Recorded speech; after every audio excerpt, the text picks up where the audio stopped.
2 months ago, we asked Grand Rapids lawmaker Roy Schmidt straight up, when he switched from the Dems to the GOP, did he have a scheme to have a no-name sign up to run against him? Not at all. In fact, maybe I don't understand the politics or something I'm missing, but it'd be nicer if I didn't have anybody on the other side. Tonight, we know that was a flat-out lie. But despite text messages between Schmidt and the Republican leader of the House that clearly show an elaborate plan to rig the election, the prosecutor says he can't charge Schmidt with a crime. Tonight at 11 o'clock, for the first time, we are hearing from the Republican leader in the House, and we ask Representative Schmidt the tough questions. Just because he finds it legal, don't you think elected officials ought to be held to a higher standard? Plus, we tracked down the guy who Schmidt lined up to run against him. You'll see what he did when our cameras showed up. We begin with political reporter Rick Alvin. Tonight he talked with both Representative Roy Schmidt and House Speaker Jace Bolger today. He joins us live in studio tonight with more on this. Well, it's no longer a question of who knew what and when and how deeply they were involved, but what do they do now? A lot of people have said that if these two were involved to the degree that this report now shows, that maybe they should consider getting out of office. I put that question to both men. First, to Speaker Bolger. It's no surprise the chairman of the Democratic Party, Mark Brewer, has already, and a bunch of Democrats in the House tomorrow will call for you to step down from your leadership position. Have you given that any consideration? I have, and I will not.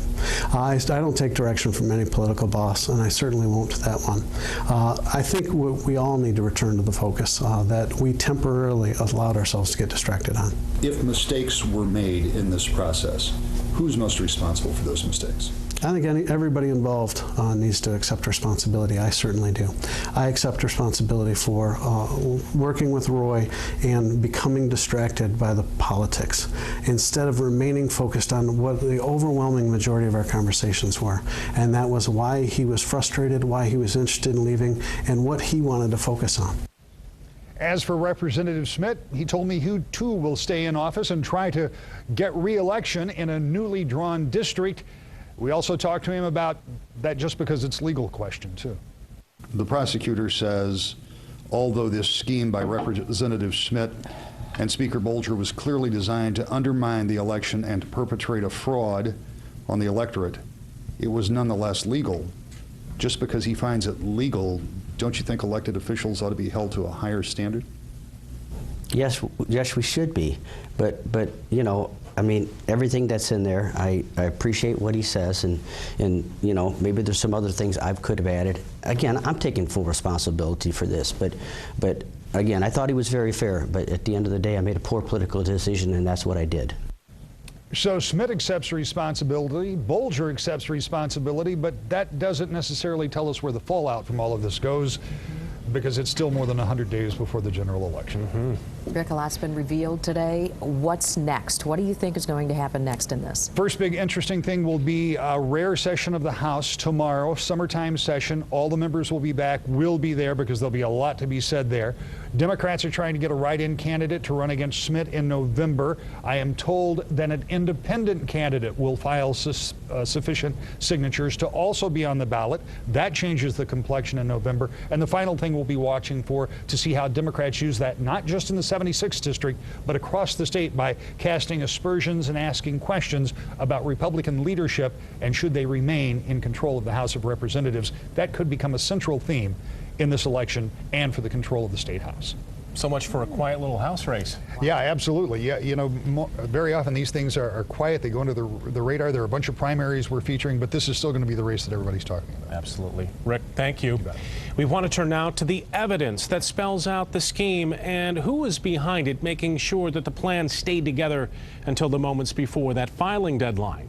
And a prosecutor, part of the party that Roy Schmidt has now joined, who says he's embarrassed by the way this scandal transpired. 24 Hour News 8's Leon Hendricks is at the live desk right now to break down that angle. Leon? Brian, good evening to you. The prosecutor says his hands were tied. As a Republican, he says he was disgusted, embarrassed by what happened. But that really doesn't matter when it comes down to making a decision on something like this. It's all about the law, and because there was nothing illegal about what happened, there was no charges that could be filed. With the help of Michigan State Police, Kent County Prosecutor Bill Forsyth uncovered a scheme that aimed to deceive, an 11th-hour party switch, and the installation of a candidate paid to lose.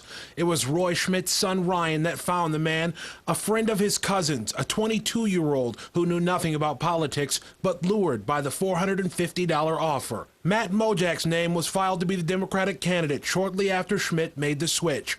Text messages detail the pitch.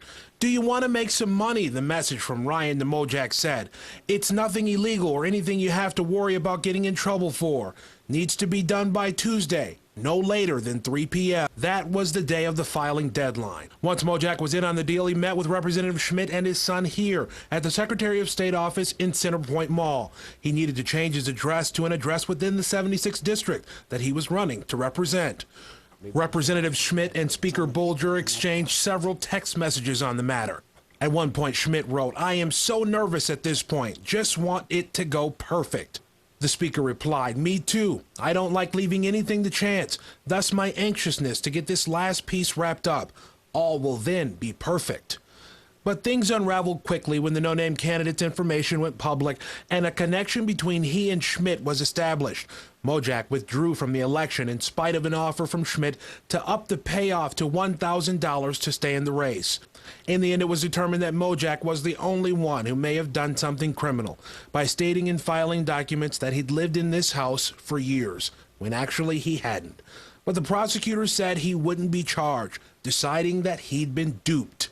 We found him leaving his job at a Woodland Mall nutrition store. He had nothing to say as he left the parking lot in his Hummer. Don't you feel like you want to apologize to the people of Grand Rapids? I think the election process is pretty fundamental in this country. I mean, that's kind of our backbone, if you will, of a democracy. And what they did here undermined that in every sense. And then, you know, I know in particular Representative Schmidt went on TV and denied that he knew Mojak, didn't know anything about Mojak. And that simply wasn't true. So I'm offended by what they did, and as an elected official, I'm embarrassed by what they did. And while it will have no bearing on this case, the prosecutor says that he wants to see schemes like this made illegal. We're in touch with our sources in Lansing to see if that will happen. You'll expect to hear more about that tomorrow as we continue our coverage on this case. Reporting at the live desk, Leon Hendricks, 24-hour News 8. Leon, thank you. If you want to see more of those text messages that we got our hands on today, head to woodtv.com and click on the On Politics section.